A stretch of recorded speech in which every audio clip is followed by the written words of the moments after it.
Assalamualaikum warahmatullahi wabarakatuh. Selamat berjumpa kembali dalam mata kuliah Bahasa Indonesia dan Budaya. Hari ini Bapak akan memaparkan tentang paragraf atau alinea.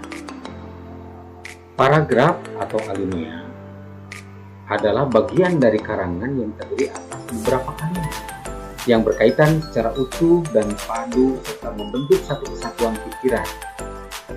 Alinea yang baik harus memiliki satu ide pokok dan beberapa pikiran terjelas, serta adanya kesatuan dan kepaduan. Kalimat yang membuat ide pokok atau pikiran utama disebut kalimat utama atau kalimat topik. Kalimat yang mengandung pikiran penjelas disebut kalimat penjelas. Kesatuan berarti seluruh kalimat dalam alinea membicarakan satu gagasan. Kemudian, semua kalimat dalam paragraf itu secara bersama-sama mendukung satu ide atau gagasan pokok. Ciri paragraf yang baik, yang pertama adanya kesatuan atau disebut juga kohesi, yaitu hanya mengangkat satu gagasan pokok saja atau satu pokok pikiran. Kemudian adanya kepaduan atau koherensi, yaitu saling terkait antara kalimat yang satu dan kalimat lainnya. Yang ketiga yaitu kelengkapan, terdiri atas kalimat utama dan kalimat-kalimat uraian atau kalimat-kalimat penjelas. Kemudian ada variasi berupa struktur kalimat, bentuk kata maupun pilihan kata atau diksi yang digunakan. Perhatikan para mahasiswa paragraf di depan layar saudara. Di situ ada contoh paragraf.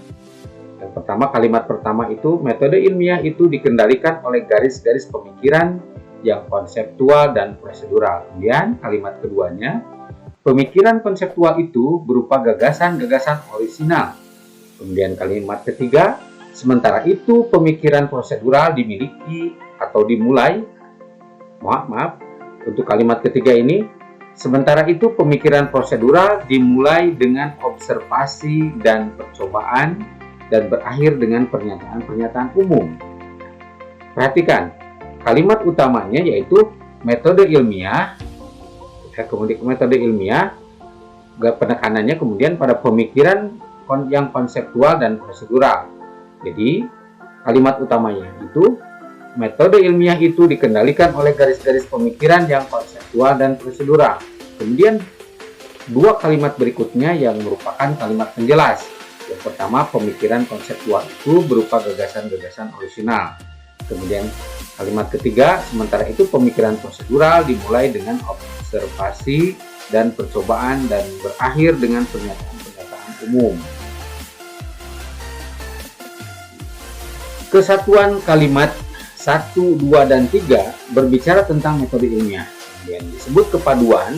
Kalimat penjelas 2 mengandung penanda kohesi yang berupa pengulangan kata pemikiran konseptual yang menghubungkan dengan kalimat 1.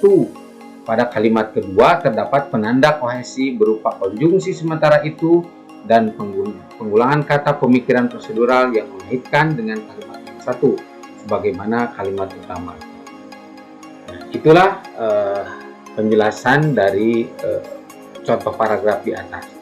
Sementara jika kita lihat di mana posisi ide pokok atau kalimat utama, maka kita dihadapkan pada bentuk paragraf atau alinea dengan pola deduktif dan pola induktif.